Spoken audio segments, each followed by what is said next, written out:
Hello, hello. Okay, let's continue our conversation on Stoicism. Going over the Moral Letters by Lucius Annaeus Seneca.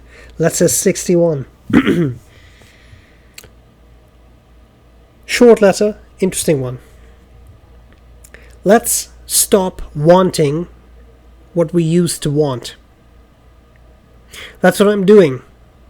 For a fact, being an old man, I have stopped wanting the things I wanted as a boy. My sole endeavor, my one thought both day and night is this: to put an end to my prior ills. I strive to make a day count for a whole lifetime. It's not that I cling to it as if it were my last, not by any means, and yet I do look at it as if it could actually be my last. I write you this letter in the same spirit, as if death were about to summon me in the very middle of writing. I am ready to leave. The reason I enjoy life is that I am not too concerned about how long all this is going to last. Excuse me. Before old age, I cared about living well. In old age, I care about dying well. But dying well is dying willingly. Make an effort never to do anything against your will. That which you will be compelled to do if you are resistant is not compulsory if you do it willingly. This is what I mean. He who takes orders gladly escapes the bitterest part of servitude, doing what he would rather not. What makes people miserable is not acting under orders, but acting against their will. So let us arrange our minds in such a way that whatever circumstances require is what we want, and especially that we think about our own end without sadness. We should prepare for death even before we prepare for life. Our life is well enough equipped, yet we are greedy for life's equipment. We think we are missing something, and we will always think that. To have enough of life, neither days nor years can give us that, but only the mind. My life has been quite long enough, dearest Lucilius. Satisfied, I await my death. Farewell. You will be pleased to know that although he is talking about death and impending death and all those other things, this is letter 61, and there are 124 letters. So there is a lot more to come. I think this is a beautiful letter, and there's a very interesting theme in it of longing, but be careful what you long for. Curb your desires as to what you wish for. Let's stop wanting what we used to want. Very nice and eloquent way of putting that, I think. Think back to the way you were as a child. Think back to what you thought it would be like to be 18 years old when you were 10 years old. Or what it would be like to be 25 years old when you were 18 years old. Or 30, or 40, or 50, or etc. You get the point. Because here's the thing. I always found it very difficult to imagine what my life would be as an adult when I was a child. I don't know about you, but I always found it very difficult to imagine that. My life is different now from how I imagined it would be. Not necessarily in a bad way. It's just different. And it's different because I wasn't 100% sure what to expect and what things would be like. I don't know who is really prepared for what it's like to be an adult. How many of us long for the days that we don't have rent or mortgage payments and cars and taxes and work and all that kind of stuff, when we were just playing outside, right? I love the way Seneca puts that. Let's stop wanting what we used to want. There are certain things that as children I think we want, right? We desire certain things. But then as an adult, things are very different. And even now, I find myself I think, found myself, but wanting specific things, and then you get those things, and then you think, is that it? That's it. So we adjust our desires, wants, needs continuously. And I love the way Seneca then flips that to one of his little bit of evergreens, I think, because he writes about death a lot.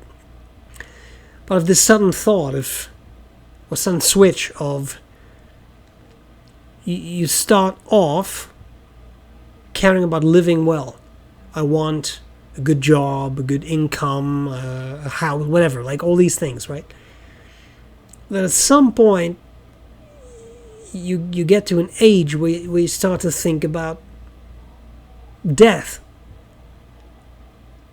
I've said this before, I really don't think I'm morbid, but I find myself thinking more about death than I have in the past. And I'm not that old, I'm not even 40 yet, but I'm not 18 anymore. I'm not, and that's okay. That's okay. I don't have the intention to just sort of drop dead and be done with it. But you do start to think more, I think, about it.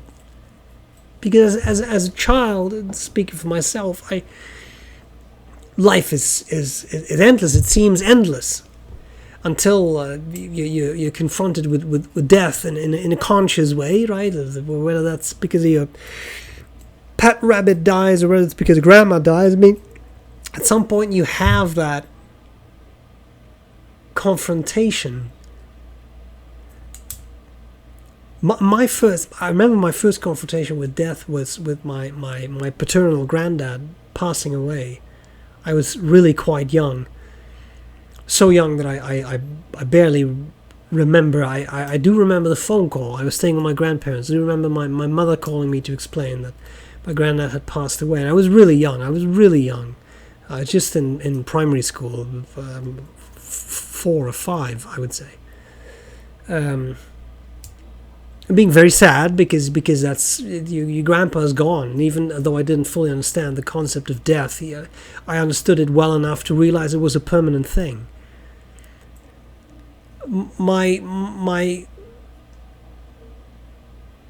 I think my other at this point all my grandparents have passed away, and you're much more conscious of it when you get older, of course.